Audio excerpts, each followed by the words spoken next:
Good morning, Colorado. You are listening to the Daily Sun Up. It's a conversation with the Colorado Sun. I'm team editor David Krause. Before we jump into today's conversation, here is a quick message from our sponsor. Support comes from Credit Union of Colorado, proud to call Colorado home for more than 90 years. They're a local institution with a track record of showing up for the community and putting people first. Credit Union of Colorado. Honestly good. Learn more at honestlygood.org. Ready for your next adventure? SCP Wildfree Colorado Springs Hotel is a reimagined vintage motel and base camp for those who wander with purpose and return with stories. Dog-friendly, planet-conscious, and rooted in our Colorado community. Explore SCP Wildfree Colorado Springs Hotel and book your unforgettable summer travel today at scphotel.com/Colorado Springs. You deserve a bank that fits your lifestyle, with financial services delivered by people who truly understand your community. From the Western Slope to the Front Range, Alpine Bank is proud to be Colorado's community bank. Learn more at alpinebank.com. Now, back to the show. Thanks for tuning in and making the Sun Up part of your day. Every year in August, the statewide test results for K through 12 students are released, and everyone from administrators to educators to parents look at the numbers for a variety of reasons. I'm here with Sun education reporter Erica Breunlin, who has been reviewing the data recent released and has been talking with state and local officials to kind of help us sort out the trends and what it all means this year. Hello, Erica. Hello, Dave. Thanks for having me today. Thanks for jumping on. Are your eyes spinning in opposite directions after trying to crunch all these numbers? I lost most of my brain cells over the last 24 hours trying to figure out how our kids are doing. But luckily, the state provides a cheat sheet, so I'm not totally out of brain cells. All right, Erica posted a story on Wednesday with the results. Give us your three big key takeaways from this year's numbers. Yeah, I mean, I think you could spend days looking at this data, Dave. But for me, the first big takeaway was all around literacy. And we saw our kids in grades 4 and 5 increase their proficiency rates over kids from 2025. This is a really good development because obviously they're heading into middle school and they need to be developing these core foundational reading skills. So that was one of the brightest spots of CMAS results this year. However, we did see middle schoolers decline in reading scores across 6th, 7th, and 8th grades. That was a particularly interesting development, and I think it means that there's going to be some remedial work coming up in high school. So on literacy, it was a mixed bag. When it comes to math, state education officials described math as kind of one of the clearest, brightest accomplishments in CMAS this year. Math in Colorado has been a particularly interesting story since the pandemic. We saw math across the state and across the country. Comprehension of math just completely drop during COVID. And Commissioner Cordova of the Education Department speculates that that is likely because kids had a harder time keeping up with math skills while learning remotely. Now that we've had a few years out of the pandemic, we've consistently seen math scores continue to rebound. And this year, was no different. So we saw math really increase in almost all grades. 8th grade was a particularly point of good news.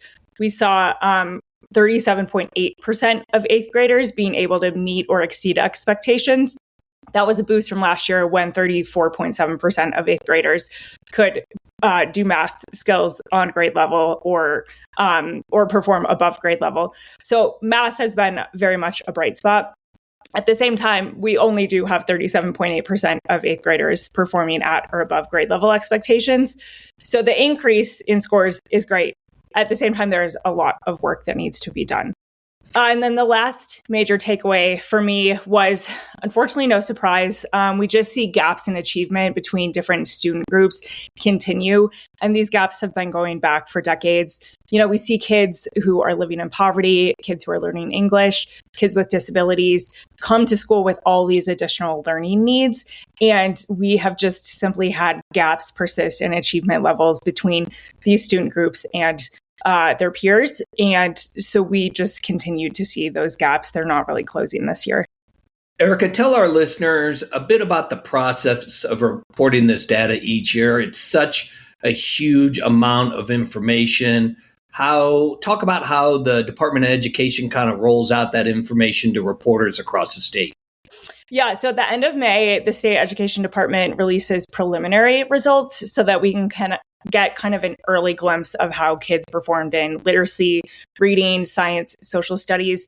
I don't always do a story on those preliminary results because I just like to base my reporting off the official results once we have them in hand. So those preliminary results come out end of May, and then fast forward to mid-August is typically the point when we are getting results for the 2026 assessments. One of the big kind of sticking points around CMAS exams is that typically schools and districts and the community aren't getting results for student performance until after kids are done for the school year. And so it's really hard to be able to use any data for teachers to inform how they're teaching kids. But the official data comes out around mid-August. The state education department holds this news conference, and their chief assessment officers, Commissioner Cordova, walk everyone through the results and kind of pull out some of the big takeaways. And every year that I've been part of this experience, it's been a little bit of the same. The specific results are different, but there's always a mixed bag in terms of how different grades of students are exceeding or falling behind in different grades. And so it's really hard to predict what the results are going to be every year because we just often see this complete mixture. I thought in the story Wednesday on these results, Erica, you had a good reminder really about how third grade is especially important year for students to really build a strong foundation for reading and writing. Walk us through that idea a little bit more. Yeah, so educators and education experts broadly recognize that by the end of third grade, students really need to be proficient with reading levels because as soon as they switch to fourth grade, they pivot from learning how to read to reading to learn. And I actually saw this in action yesterday when I visited a school in Colorado Springs. So in third grade, you're really trying to just polish your phonics skills, trying to develop your comprehension skills, working on your vocabulary, really building out that foundation of literacy. By the time you get to fifth grade classes, which is what I was shadowing yesterday, you are using all those basic skills that you built in third grade to understand richer, more comprehensive, more complicated text in all kinds of subjects. So, for example, in one class I was in yesterday, they were reading text. It was an English and reading class, but they were reading text about Rosa Parks and her childhood. So they're applying their reading skills to social studies and to history. And the teachers were telling me, they really try to bring in all content areas in a class. So students also have to use their reading skills for math problems and for science problems. And so as you matriculate grade by grade, you really have to have a strong understanding of reading so that you're able to actually learn more concepts across subjects as you keep going up and up. Erica, you mentioned in the story the state education department is also analyzing how support, training, and resources allocated to schools through the 2012 law known as the Colorado Reading to Ensure Academic Development Act, also known as the READ Act, how that has impacted students' literacy over time. What do we know about those efforts now, 15 years later? Yeah, so the state education department is taking a closer look at how the READ Act passed in 2012 is now impacting a generation of students. And in our call with Commissioner Cordova during this news conference, she was saying that there are so many resources it takes to provide really solid instruction in literacy. That includes things like quality materials, qualified teachers, a lot of exposure to different texts. And the department is really trying to look at bright spots across the state where they have excelled in reading. the Colorado Read Act is something I candidly need to dig into a lot more and try to understand how much has it benefited our kids' ability to read in this state. I will say that one of the major emphasis points of the Read Act is really getting teachers trained in a way that is evidence-based so that they are teaching literacy to students in a way that is science-backed and that has proven to show results with teaching kids how to read and write on grade level. Erica, you had this big comprehensive kind of data-driven story that published on Wednesday, but I know we've got other stories that you're working on. Tell our listeners a little bit more about some of the reporting and storytelling from the data that you do have coming up as well to kind of complement and really play off of some more information that they can learn about their individual schools. Yes. So if you really want more testing information, we've got it coming for you. Next week, I'm going to be taking a look at some of these bright spots across the state and identifying schools and districts who have had a lot of success in getting kids from low-income families on solid ground with both reading and math. We know that kids who grow up in poverty have so many additional struggles that they bring to school, and they cannot learn as seamlessly as other kids who grow up in more affluent households. And so I'm going to be looking at how districts and schools are really trying to inch some of their most vulnerable kids forward and make sure that they're set up for success in future grades. Along with that story, we will have an interactive map created by the Keystone Policy Center. That map will display where some of these bright spots are, so you can just kind of tab through and look and see where exactly some of these outstanding schools are in the state. Separate from that, farther down the road, I really want to dig into writing, kind of the art of writing and the instruction of writing. We did see reading and writing skills take a little bit of a dive this year among 11th graders taking the SAT. That is alarming because these students are soon going to be graduating and moving on to post-secondary or to the workforce. And I've had conversations recently with sources about how high schoolers are not necessarily as prepared to enter the world with their writing skills. You know, Gen Z is so used to quick text messages, abbreviations, slang that I'm still trying to learn. I just learned no cap. We're getting there. But all these ways that you wouldn't communicate with colleagues or with professors. And so I want to look at how are schools stepping up to make sure that students are equipped with communication they will be able to use in the real world, so that they have more than just this slang and these abbreviations to get by. What about the amount of hours spent testing? What's the conversation there? Yeah, we saw some legislation attempt to roll through the Capitol this year. There's one lawmaker in particular, Senator Chris Kolker, who's very concerned about how long students are sitting for exams. He reported that kids in elementary school are sitting up to 11 hours for tests. This would be over the span of a few weeks, but still 11 hours is a lot of time for a small kid to be sitting and focusing and taking a test.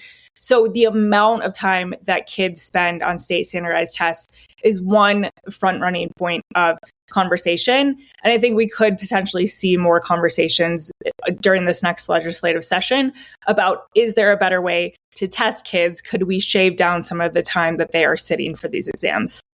And you're doing a deeper dive on that coming up as well? Yeah, so for this Sunday, I am writing a mammoth of a story looking at whether the results that we get from CMAS are truly reflective of the ability that kids have in reading, writing, and math across the state. There are some people who say that because we allow parents to opt their kids out, because we have data suppression in really small schools and districts, that we don't necessarily get an accurate read of students' ability in literacy and writing and math statewide. So I'm really writing a story with these very different viewpoints about whether the data we collect is actually valid and reliable. Always appreciate the time and the information, Erica, and really all the work, because having covered education for quite a few years now, I know this time of year is very stressful. So really appreciate you putting together and making it kind of understandable for all of us to read.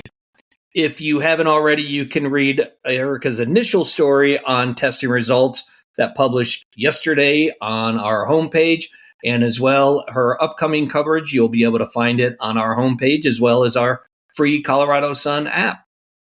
Erica, thanks again for taking one for the team and digging through all that data. Thanks, Dave. I'm going to go take a nap. Thanks for listening, and finally, here are a few stories that you should know about today. Montezuma County locals have a plan to target food insecurity and food sovereignty in southwestern Colorado. They're raising bison, animals that roamed the landscape long before the Ute Mountain Ute and Southern Ute reservations existed, as a sustainable source of healthy protein for tribal members. Colorado is suing the operator of the Immigrant Detention Center in Aurora to force the company to cooperate with an investigation into tuberculosis at the facility. The lawsuit cites state laws that make it illegal to disregard public health orders. The GEO Group, meanwhile, is challenging the state's authority to conduct health investigations at the facility in federal court. Molson Coors is opening a solar energy farm atop the remains of a former coal mine in northeastern Colorado. Coors Energy, then a subsidiary of Coors Brewing Company, dug coal from the pits to power the Golden Brewery from 1979 to 1987. Now, the solar farm will help offset the brewery's energy use. To read these stories and much more, visit our website, coloradosun.com. As an award-winning nonprofit news outlet, we take our mission of credible, independent journalism seriously, and you can check out our trust indicators at coloradosun.com/ethics. Our music is by the Denver-based Matt Skellinger Group. A link to their music is in our show notes, and a special thanks to Swallow Hill Music. I'm David Krause. See you next time.